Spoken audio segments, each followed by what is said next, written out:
सिंधुदुर्गात ठाकरेंच्या शिवसेनेला मोठा खिंडार, शेकडो कार्यकर्त्यांचा भाजपात प्रवेश, ठाकरेंच्या शिवसेनेतील कार्यकर्त्यांचा भाजपामध्ये प्रवेश. कल्याण डोंबिवलीत होणार भविष्यातील तिसरी मुंबई, खासदार डॉक्टर श्रीकांत शिंदेंनी व्यक्त केला विश्वास. माणगाव तलावाच्या सुशोभीकरणाचा श्रीकांत शिंदेंच्या हस्ते शुभारंभ. उत्तर प्रदेशच्या मुख्यमंत्र्यांना शिवजयंतीचे आमंत्रण, लाल किल्ल्यावर होणाऱ्या शिवजयंतीसाठी योगी आदित्यनाथ आमंत्रित, देवेंद्र फडणवीस यांनी योगी आदित्यनाथ यांना लिहिलं पत्र. नाशिक महापालिकेच्या आर्थिक वर्षासाठी अंदाजपत्रक सादर, मनपा आयुक्त मनीषा खत्री यांनी स्थायी समितीला अंदाजपत्रक केले सादर.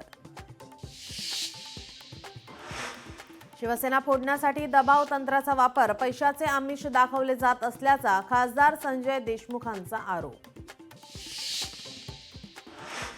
कोस्टल रोडच्या मोकळ्या जागेवर खेळाचे मैदान करण्यासाठी मंगल प्रभात लोढांचे मुख्यमंत्री फडणवीसांना पत्र, 50 एकर जागा खेळांच्या मैदानासाठी राखीव ठेवण्याची मंत्री मंगल प्रभात लोढांची फडणवीसांकडे मागणी. हर्षवर्धन सपकाळ 18 फेब्रुवारीला पदभार स्वीकारणार, काँग्रेसचे सर्व वरिष्ठ नेते उपस्थित राहणार असल्याची माहिती.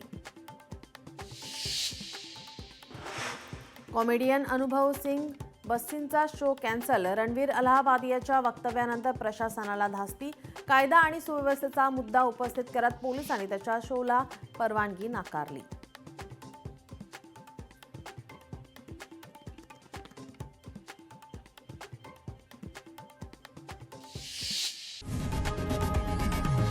लोकशाही मराठी ऐका, पहा, जागरूक रहा.